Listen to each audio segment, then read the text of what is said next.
فوائد الفلفل الأخضر للجسم. لكل القيم الغذائية التي يحتوي عليها، فمن المؤكد أن الفلفل الأخضر مهم للجسم، وفوائده هي: مسكن للألم، يحمي من الإصابة بالأنيميا، يعمل على زيادة سيولة الدم، ينقي الجسم من السموم الضارة، يساعد على حرق الدهن، مضاد للالتهابات وللبكتيريا والفطريات، يعالج أمراض الجهاز الهضمي، يحتوي على كمية عالية من الألياف مما يساعد على تسهيل حركة الطعام في الأمعاء، ويحافظ على الوقاية من مشاكل الجهاز الهضمي والوقاية من الإمساك.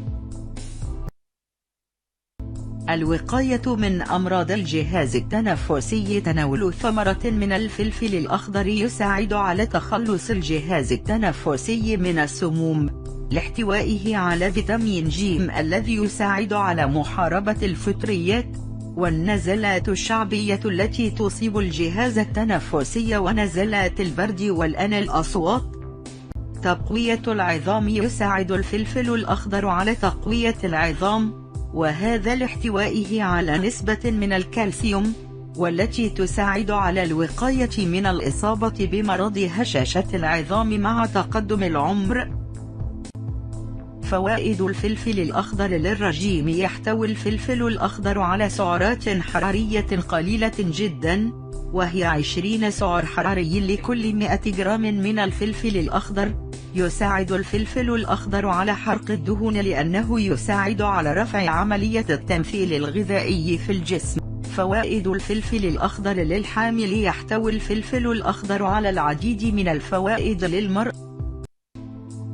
يساعد الفلفل الأخضر على الوقاية من الأنيميا في فترة الحمل، وهذا بسبب احتوائه على كمية عالية من الحديد يساعد على حماية المرأة في الشهور الأخيرة من تسمم الحمل. يحمي من الوقاية من بواسير الحمل، لأنه يحتوي على كمية عالية من الألياف التي تسهل من حركة الطعام وتمنع الإصابة بالإسهال. يحتوي على البروتين المهم لتكون الخلية والأنسجة للجنين. يحتوي على فيتامين 6 المهم لتعزيز القدرات الذهنية للجنين. يساعد على الوقاية من اكتئاب الحمل، وهذا لأنه يرفع من معدل هرمونات السعادة ويحسن المزاج بسبب احتوائه على كمية عالية من البوتاسيوم. فوائد الفلفل الأخضر للشعر. يحتوي الفلفل الأخضر على نسبة عالية من فيتامين أ فوق ه همزة الذي يرطب فروة الرأس، ويساعد على نعومة الشعر. يحتوي على نسبة من فيتامين ج الذي يعالج تساقط الشعر، ويساعد على نمو الشعر الجديد.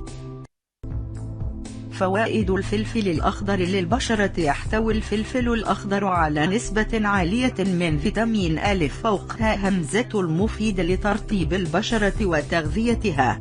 يحتوي على فيتامين ج الذي يحارب التأكسد بسبب أشعة الشمس، وهذا يحمي البشرة من الشيخوخة والتجاعيد.